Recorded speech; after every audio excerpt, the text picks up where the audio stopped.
Tensions géopolitiques en Afrique du Nord. Algérie, Maroc et France sous haute tension. Une poudrière géopolitique. Assalamu alaykum wa rahmatullahi wa barakatuh. Frères et sœurs, auditeurs engagés et curieux, aujourd'hui, nous posons un regard lucide sur une réalité que beaucoup préfèrent ignorer.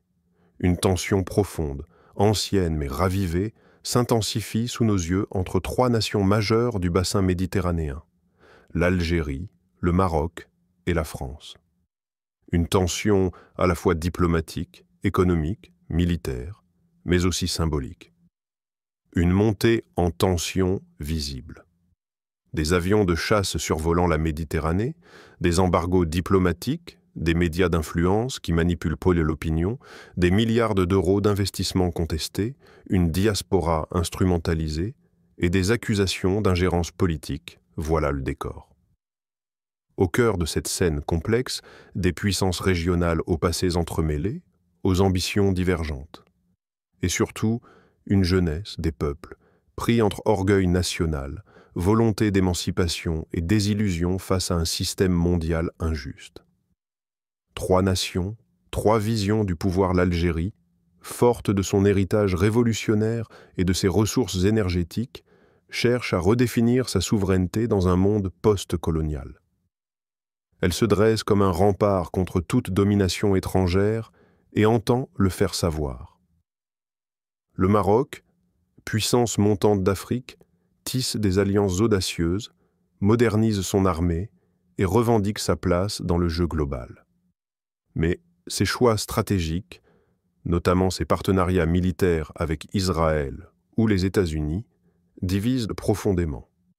La France, ancienne puissance coloniale, oscille entre nostalgie impériale, perte d'influence en Afrique et besoin d'assurer ses approvisionnements stratégiques, gaz, uranium, métaux rares. Face à l'insoumission croissante de ces anciennes colonies, Paris montre les dents, parfois sans filtre. Pourquoi c'est grave et pourquoi ça nous concerne tous? Ce qui se joue ici dépasse largement une querelle bilatérale. Il s'agit d'un réalignement profond de la région. L'Afrique du Nord n'est plus seulement un voisinage européen, c'est une zone géostratégique cruciale. Elle contrôle les accès de la Méditerranée occidentale. Elle relie l'Europe au Sahel, foyer de toutes les tensions sécuritaires. Elle détient une part majeure du gaz naturel convoité par l'Europe post-guerre d'Ukraine. Elle est un terrain de rivalité entre les blocs Occident, Russie, Chine, Turquie. Et surtout, les peuples sont en éveil. Ils ne veulent plus être traités comme de simples pions. Ils exigent dignité, respect et souveraineté réelle. Ce que vous allez découvrir dans cette vidéo. Dans les prochaines minutes, nous allons décrypter ensemble, avec rigueur et clarté, la rupture entre le Maroc et l'Algérie. Cause profonde, militarisation, guerre d'influence. Les tensions entre la France et l'Algérie, mémoire coloniale, pression économique, manipulation médiatique. La guerre silencieuse de l'influence, médias, diaspora, alliances secrètes, propagande. Les scénarios possibles, confrontation, basculement d'alliances, paix froide ou retour à l'escalade. Vous ne verrez plus l'actualité de la même manière. Abonnez-vous, restez jusqu'au bout et surtout, écoutez avec discernement. Car ce qui se joue ici est bien plus grand que des querelles d'État. Il s'agit de l'avenir d'une région entière, et peut-être d'un tournant historique pour tout le monde arabo-musulman. Bismillah, entrons dans la vérité. Deuxième rupture Algérie-Maroc. Une fracture profonde. La fracture entre l'Algérie et le Maroc est l'un des clivages géopolitiques les plus durables et les plus explosifs du Maghreb. Ce différend ne se limite pas à un simple conflit frontalier. Il touche à l'identité des deux États, à leurs ambitions régionales et à l'équilibre stratégique d'une région placée sous tension permanente. Depuis plusieurs décennies, cette rivalité oppose deux visions opposées du pouvoir, de la souveraineté et de l'ordre régional. Un contentieux ancien, le Sahara occidental comme point de rupture. Le cœur du litige remonte à la fin de la colonisation espagnole du Sahara occidental en 1975. Le Maroc, revendiquant historiquement ce territoire, y a déployé ses forces, après le départ des Espagnols, à travers la marche-temps, marche verte. Face à cette annexion, l'Algérie a apporté son soutien au Front Polisario, un mouvement indépendantiste sahraoui qui réclame l'autodétermination du peuple sahraoui. Cette position a cristallisé l'inimitié entre Alger et Rabat.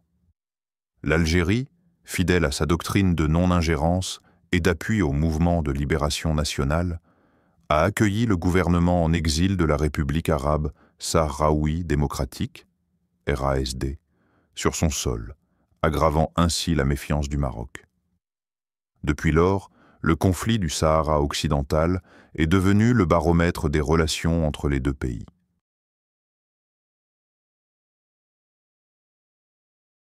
Fermeture des frontières, guerre diplomatique et médiatique. En 1994, à la suite d'un attentat à Marrakech imputé à des éléments algériens, le Maroc a imposé un visa aux ressortissants algériens. En réponse, l'Algérie a décidé la fermeture unilatérale des frontières terrestres, qui reste en vigueur à ce jour. Ce verrouillage physique des relations traduit la profondeur de la crise. Les relations diplomatiques ont connu des hauts et des bas, mais la situation s'est dégradée drastiquement en août 2021, lorsque l'Algérie a rompu officiellement ses relations diplomatiques avec le Maroc.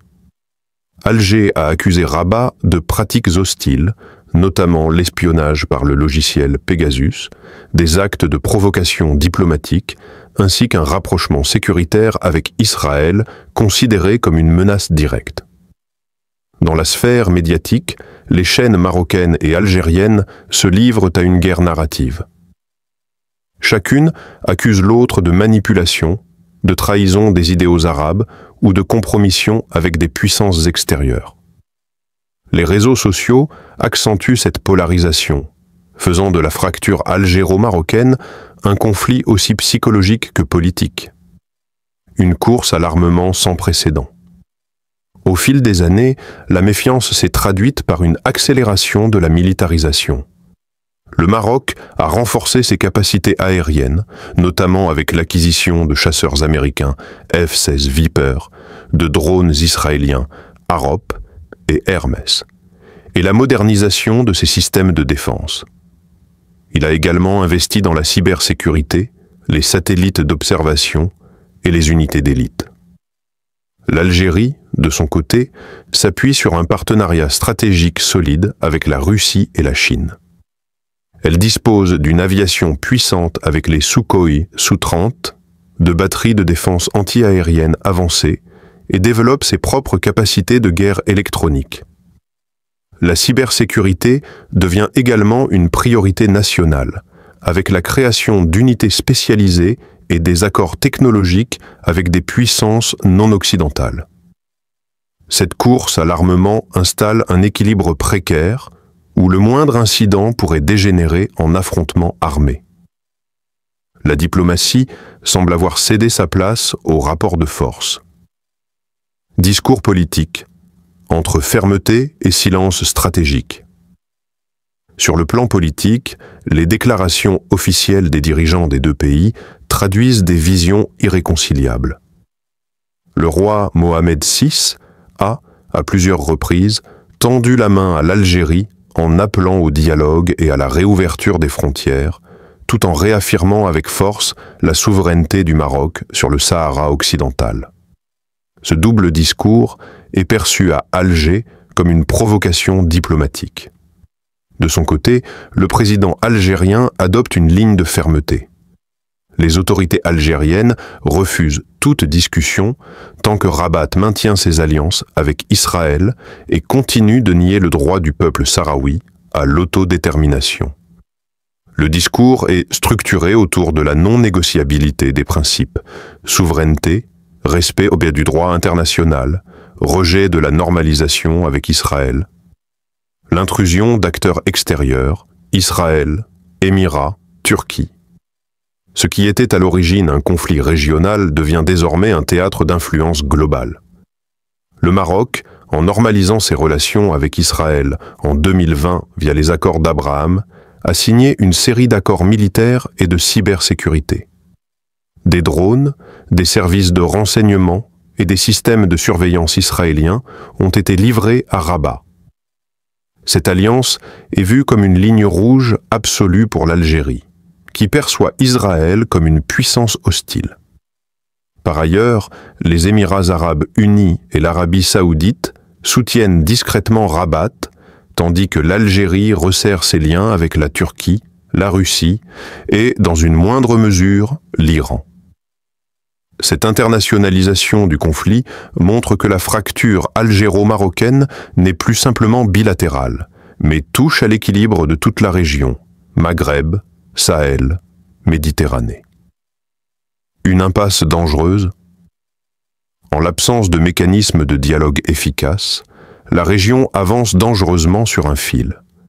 Ni l'Union du Maghreb arabe, ni l'Union africaine ne semblent capables de jouer un rôle de médiation crédible. Chacun campe sur ses positions, armé, méfiant, prêt à défendre ses intérêts jusqu'au bout. Mais pendant ce temps, ce sont les peuples qui subissent. Des frontières fermées depuis des décennies, des familles séparées, des économies cloisonnées et une unité arabe impossible à construire dans ces conditions. La fracture est profonde. Elle est historique, stratégique, idéologique et maintenant technologique. Mais elle n'est pas irrémédiable. Encore faudrait-il qu'une volonté politique, populaire et régionale émerge pour y mettre fin. Algérie, entre tensions mémorielles et intérêts économiques. Les relations entre la France et l'Algérie sont parmi les plus sensibles de la scène diplomatique internationale. Héritage d'une histoire coloniale douloureuse, elles oscillent sans cesse entre tentatives de réconciliation et affrontements symboliques. Si les désaccords politiques sont bien connus, ils masquent souvent une réalité plus profonde. Les tensions sont autant culturelles, sociales qu'économiques, et s'expriment à travers les mémoires blessées, les rapports d'influence et les intérêts stratégiques. Une relation en dents de scie. Depuis l'indépendance de l'Algérie en 1962, la France entretient avec son ancienne colonie des rapports ambivalents, mêlant coopération, dépendance mutuelle et rancunes historiques. Ces dernières années, les épisodes de tension se sont multipliés, transformant la relation en un cycle de crise quasi permanent. En 2021, la situation atteint un point critique lorsque le président Emmanuel Macron remet publiquement en question l'existence d'une nation algérienne avant la colonisation et accuse le système politico-militaire algérien d'entretenir une rente mémorielle. Alger réagit immédiatement en rappelant son ambassadeur à Paris et en fermant son espace aérien aux avions militaires français opérant au Sahel. Ce n'est là qu'un exemple parmi d'autres. Chaque tentative française d'adopter une posture ambivalente entre repentance symbolique et maintien et d'une forme d'autorité provoque des remous en Algérie, où la mémoire de la colonisation et de la guerre d'indépendance reste vive. Guerre des mots, loi de mémoire et colère populaire. La mémoire de la colonisation n'est pas une simple page d'histoire. Elle est un champ de bataille politique et identitaire. En Algérie, les propos jugés condescendants ou négationnistes de certains responsables français sont reçus comme des insultes à la souveraineté nationale. À cela s'ajoute la frustration de voir la France refuser une reconnaissance pleine et entière des crimes coloniaux. Certes, des gestes ont été faits, reconnaissance de la torture, restitution de crânes de résistants algériens, rapport d'historiens. Mais aucune loi mémorielle forte, ni excuse officielle, n'est venue clore la plaie ouverte. Le sentiment d'un mépris persistant s'est ancré chez de nombreux Algériens. La jeunesse algérienne, très connectée, a réagi vivement à ces affronts.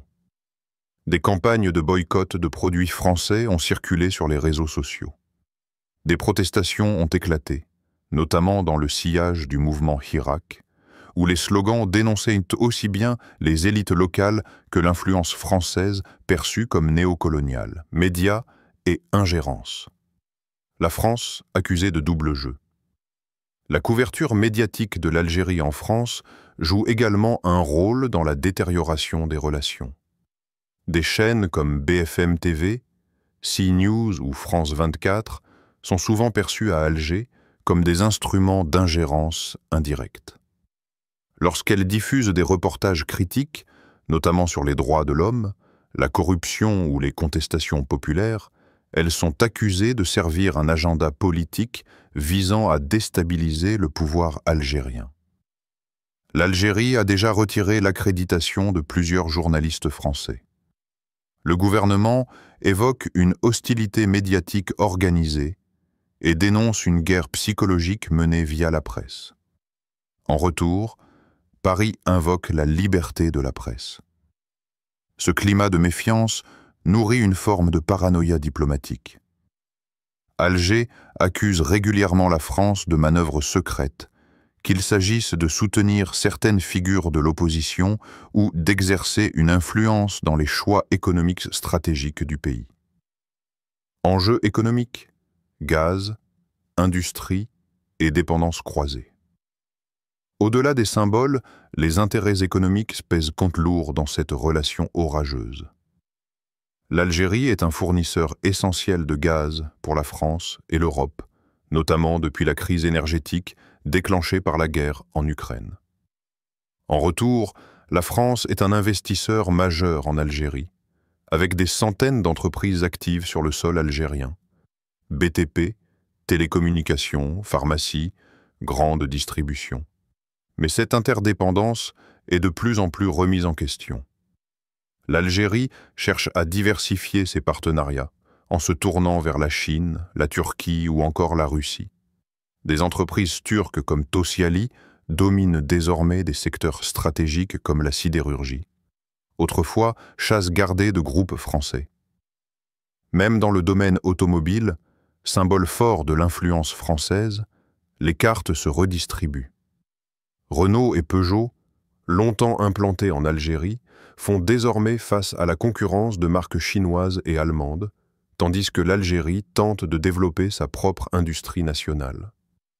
Les contrats sont renégociés, les conditions d'investissement se durcissent, et les autorités algériennes réclament une relation plus équilibrée, débarrassée de la logique coloniale.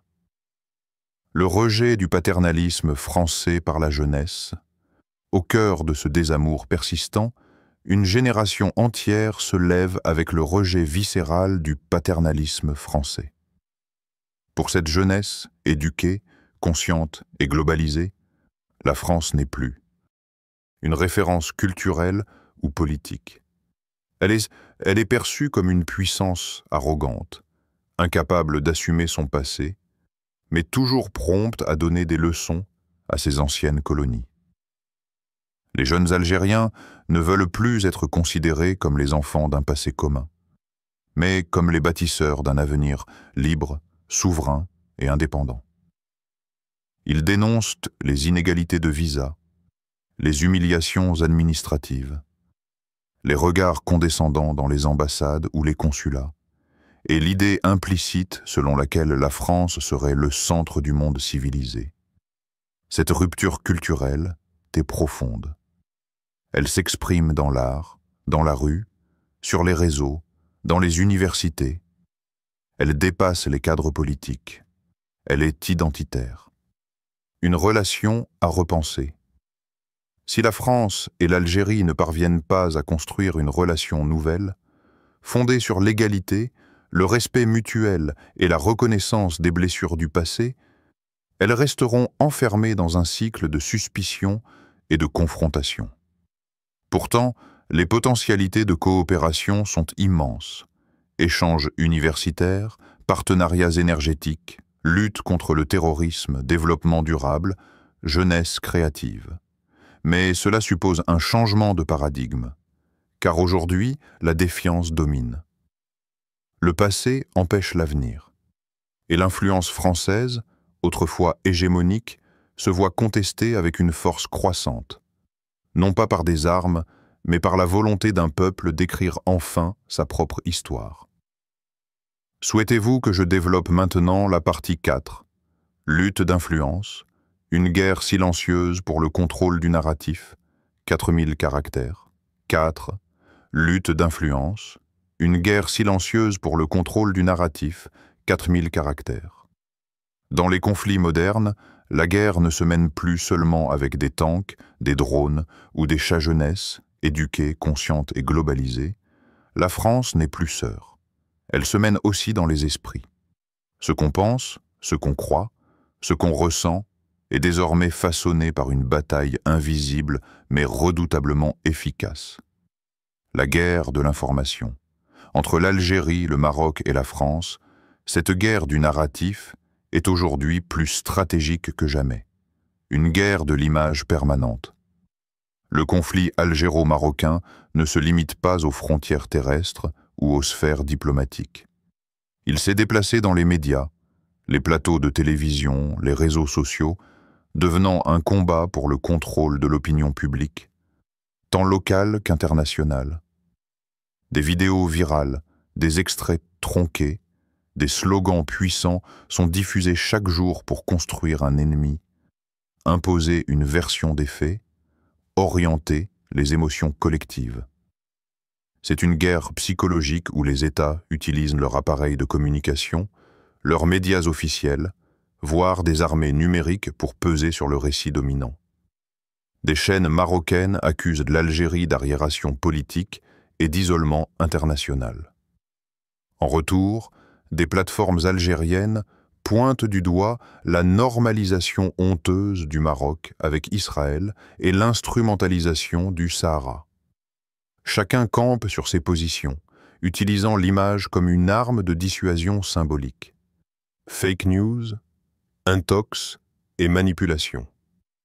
Les nouvelles armes silencieuses. Les fake news jouent un rôle central dans cette bataille. Rumeurs de coups d'État, montage de fausses déclarations, manipulation de photos ou de vidéos. La guerre de l'information est devenue un champ de mines. Des comptes anonymes, parfois hébergés à l'étranger, relaient en boucle des contenus incendiaires destinés à semer la division ou à alimenter la haine. Le moindre incident, un discours politique, une déclaration diplomatique, une bavure policière, est immédiatement transformé en outil de propagande numérique, souvent sans vérification ni recul. Cette stratégie repose sur un principe simple mais dangereux. Celui qui contrôle l'image contrôle la perception. Et celui qui contrôle la perception contrôle le pouvoir, diaspora. Des communautés sous pression. La diaspora algérienne et marocaine en France est prise dans ce feu croisé. Présentes depuis plusieurs générations, ces communautés sont devenues des cibles privilégiées dans la guerre de l'influence. D'un côté, elles subissent les discours clivants en provenance de leur pays d'origine. De l'autre, elles font face à la stigmatisation ou à l'instrumentalisation par certains courants politiques français. Les tensions identitaires se renforcent. Loyauté à la nation d'origine, intégration à la République, appartenance religieuse, rejet du néocolonialisme, rejet de l'assimilation. La jeunesse issue de ces diasporas est tiraillée entre plusieurs récits contradictoires, parfois violents et rarement apaisants. Des figures publiques franco-algériennes ou franco-marocaines, notamment sur les réseaux sociaux, deviennent elles-mêmes des objets de propagande. Le moindre mot est interprété comme une trahison ou une allégeance suspecte. La guerre narrative ne laisse aucun espace neutre. Réseaux sociaux, le nouveau champ de bataille TikTok, X, ex-Twitter, YouTube, Facebook. Ces plateformes ne sont plus de simples moyens de communication. Elles sont devenues de véritables théâtres d'opérations idéologiques. C'est là que les campagnes de mobilisation sont lancées, que les polémiques prennent feu, que les images sont amplifiées, déformées, retourner contre l'ennemi. Des armées numériques, parfois coordonnées par des États ou des agences privées, agissent dans l'ombre pour inonder le web de contenus favorables à leur camp. On y trouve de la satire, des messages émotionnels, des menaces à peine voilées et une polarisation croissante qui rend le débat presque impossible.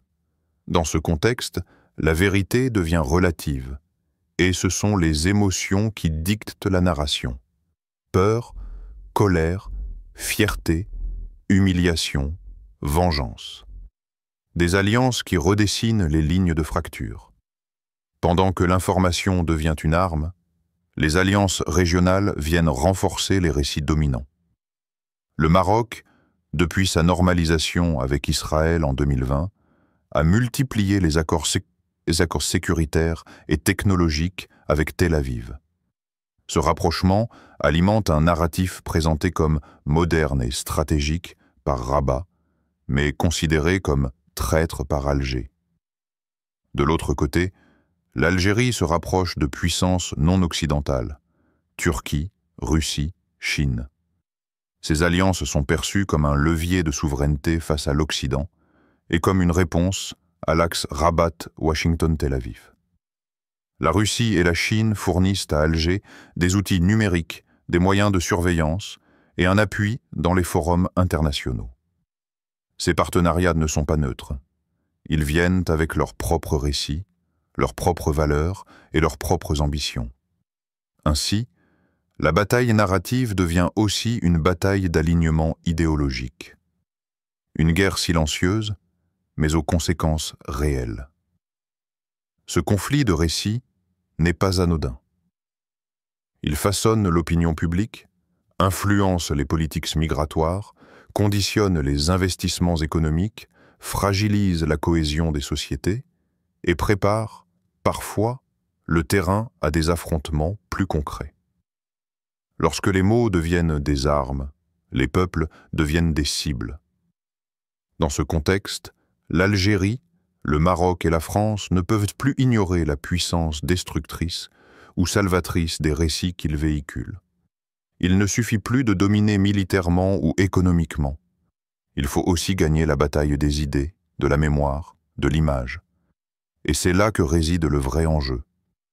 Non pas convaincre le monde extérieur, mais réconcilier les peuples avec leur propre histoire, pour qu'ils cessent d'être instrumentalisés dans des conflits où la vérité est souvent la première victime. Le conflit latent entre l'Algérie, le Maroc et la France ne relève plus du simple désaccord diplomatique. Il est le symptôme d'un monde en mutation, où les rapports de force se déplacent, où les récits s'affrontent, et où chaque pays cherche à redéfinir sa place dans un ordre mondial instable. Mais alors, que nous réserve l'avenir? À la lumière des tensions actuelles, plusieurs scénarios réalistes se dessinent. Chacun porte en lui des conséquences majeures pour la région, mais aussi pour l'équilibre mondial. 1. Une escalade militaire localisée, guerre froide qui devient chaude. Le scénario le plus redouté, mais plausible, serait celui d'une escalade militaire localisée. Ce ne serait pas nécessairement une guerre déclarée à grande échelle, mais plutôt une succession de provocations tactiques, de frappes ciblées, d'accrochages frontaliers ou de cyberattaques paralysantes. Les zones les plus sensibles sont connues. Le Sahara occidental, où les forces marocaines et les partisans du Polisario s'observent sous haute tension. Les frontières algéro-marocaines, où les mouvements de troupes et les survols aériens nourrissent la suspicion. Le cyberespace, où chaque pays renforce ses capacités de défense et d'attaque, ouvrant la voie à des sabotages numériques discrets mais destructeurs. Dans ce contexte, un incident mal interprété, une erreur de calcul ou une manipulation extérieure pourrait suffire à faire basculer la région dans une spirale d'affrontements. Les conséquences seraient dramatiques. Déplacement de population, interruption des flux énergétiques, durcissement des régimes et affaiblissement économique généralisé. 2. Recomposition géopolitique. La fin du monopole français en Afrique du Nord. Un autre scénario, déjà en cours, est celui d'une recomposition des alliances régionales. La France, longtemps considérée comme l'acteur dominant en Afrique du Nord, voit son influence érosionnée, contestée, puis supplantée par de nouveaux partenaires géostratégiques. L'Algérie se tourne de plus en plus vers la Chine, la Russie et la Turquie, qui lui offrent coopération, technologie et respect de sa souveraineté. Le Maroc, lui, intensifie ses relations avec Israël. Le Maroc, lui, intensifier ses relations avec Israël et les États-Unis dans une logique de modernisation rapide mais controversée. L'Union africaine, marginalisée depuis des années, tente de reprendre la main, mais peine à imposer une médiation crédible. Dans ce nouveau paysage, la France recule, accusée de maintenir des logiques post-coloniales, tandis que d'autres puissances avancent en cultivant le langage du respect mutuel, de l'intérêt partagé et de la souveraineté réelle. Ce basculement géopolitique pourrait à terme redistribuer complètement les cartes au Maghreb, rendant caducs les anciens équilibres. 3. Paix froide et rééquilibrage stratégique.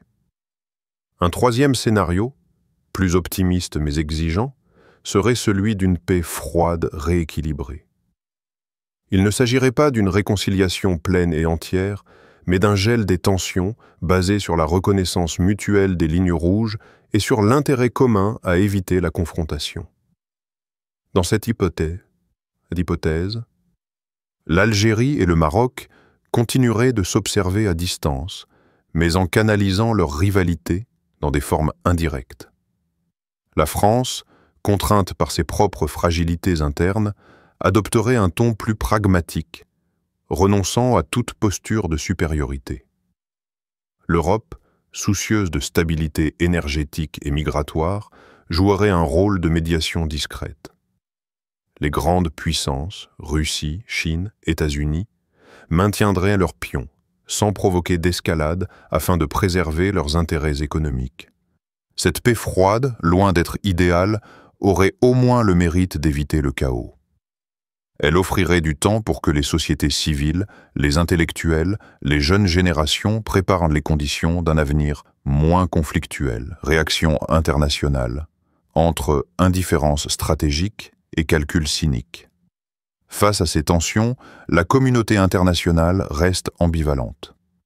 L'Union européenne, bien que dépendante du gaz algérien et inquiète de la stabilité migratoire, peine à imposer une ligne claire entre alignement atlantiste et nécessité de préserver ses intérêts. L'OTAN, préoccupée par le flanc est de l'Europe, observe sans intervenir mais pourrait se positionner si une crise majeure affectait ses membres du Sud. La Russie et la Chine, quant à elles, avancent discrètement, investissent, coopèrent et tissent des alliances sans discours moralisateur. L'Union africaine, trop faible politiquement, reste marginalisée, alors qu'elle devrait être l'organe naturel de médiation. Le sort du Maghreb semble donc suspendu à la capacité des peuples eux-mêmes à imposer une autre voie, au-delà des jeux de puissance. L'Algérie, un pôle de souveraineté et d'influence en devenir. L'Algérie peut-elle devenir un pôle de souveraineté, de stabilité et d'influence dans ce chaos? La question mérite d'être posée, car elle dispose de plusieurs atouts. Une population jeune, instruite et attachée à la souveraineté. Des ressources naturelles vitales pour l'Europe et l'Afrique. Une position géographique centrale. Une histoire de lutte et de résistance reconnue. Mais cela suppose des choix clairs. Refuser l'alignement aveugle, bâtir une diplomatie indépendante, investir dans l'innovation, réconcilier les forces internes et parler avec puissance, sans arrogance. Chers auditeurs, ce que nous avons vu ensemble dans cette série, c'est que les tensions entre l'Algérie, le Maroc et la France ne relèvent pas seulement de la géopolitique. Elles nous interrogent, tous, sur notre rapport à l'histoire, à la dignité, à la souveraineté et au vivre ensemble. Nous avons vu les fractures, les menaces, les manipulations, Mais nous avons aussi vu les possibilités d'un redressement, d'un réveil, d'un avenir digne pour les peuples du Maghreb. Alors, à vous maintenant. Partagez cette vidéo, commentez, abonnez-vous si vous voulez que d'autres voient une analyse sincère, sans langue de bois. Et surtout, ne laissez pas les récits vous échapper. Informez-vous, questionnez, construisez. Qu'Allah préserve les peuples du Maghreb, qu'il raffermisse leur cœur dans la vérité, et qu'il ramène la paix entre les nations. Amin. Le Maroc, lui, intensifiait ses relations avec Israël et les États-Unis dans une logique de modernisation rapide mais controversée. L'Union africaine, marginalisée depuis des années, tente de reprendre la main, mais peine à imposer une médiation crédible. Dans ce nouveau paysage, la France recule, accusée de maintenir des logiques post-coloniales, tandis que d'autres puissances avancent en cultivant le langage du respect mutuel, de l'intérêt partagé et de la souveraineté réelle. Ce basculement géopolitique pourrait à terme redistribuer complètement les cartes au Maghreb, rendant caducs les anciens équilibres. 3. Paix froide et rééquilibrage stratégique. Un troisième scénario, plus optimiste mais exigeant, serait celui d'une paix froide rééquilibrée. Il ne s'agirait pas d'une réconciliation pleine et entière, mais d'un gel des tensions basé sur la reconnaissance mutuelle des lignes rouges et sur l'intérêt commun à éviter la confrontation. Dans cette hypothèse, l'Algérie et le Maroc continueraient de s'observer à distance, mais en canalisant leur rivalité dans des formes indirectes. La France, contrainte par ses propres fragilités internes, adopterait un ton plus pragmatique, renonçant à toute posture de supériorité. L'Europe, soucieuse de stabilité énergétique et migratoire, jouerait un rôle de médiation discrète. Les grandes puissances, Russie, Chine, États-Unis, maintiendraient leurs pions, sans provoquer d'escalade afin de préserver leurs intérêts économiques. Cette paix froide, loin d'être idéale, aurait au moins le mérite d'éviter le chaos. Elle offrirait du temps pour que les sociétés civiles, les intellectuels, les jeunes générations préparent les conditions d'un avenir moins conflictuel. Réaction internationale, entre indifférence stratégique et calcul cynique. Face à ces tensions, la communauté internationale reste ambivalente.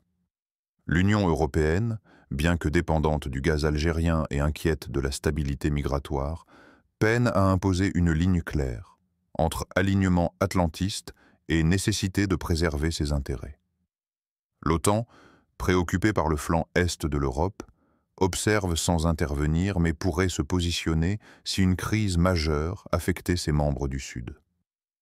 La Russie et la Chine, quant à elles, avancent discrètement, investissent, coopèrent et tissent des alliances sans discours moralisateur. L'Union africaine, trop faible politiquement, reste marginalisée, alors qu'elle devrait être l'organe naturel de médiation. Le sort du Maghreb semble donc suspendu à la capacité des peuples eux-mêmes à imposer une autre voie, au-delà des jeux de puissance. L'Algérie, un pôle de souveraineté et d'influence en devenir. L'Algérie peut-elle devenir un pôle de souveraineté, de stabilité et d'influence dans ce chaos? La question mérite d'être posée, car elle dispose de plusieurs atouts. Une population jeune, instruite et attachée à la souveraineté. Des ressources naturelles vitales pour l'Europe et l'Afrique. Une position géographique centrale. Une histoire de lutte et de résistance reconnue. Mais cela suppose des choix clairs. Refuser l'alignement aveugle, bâtir une diplomatie indépendante, investir dans l'innovation, réconcilier les forces internes et parler avec puissance, sans arrogance.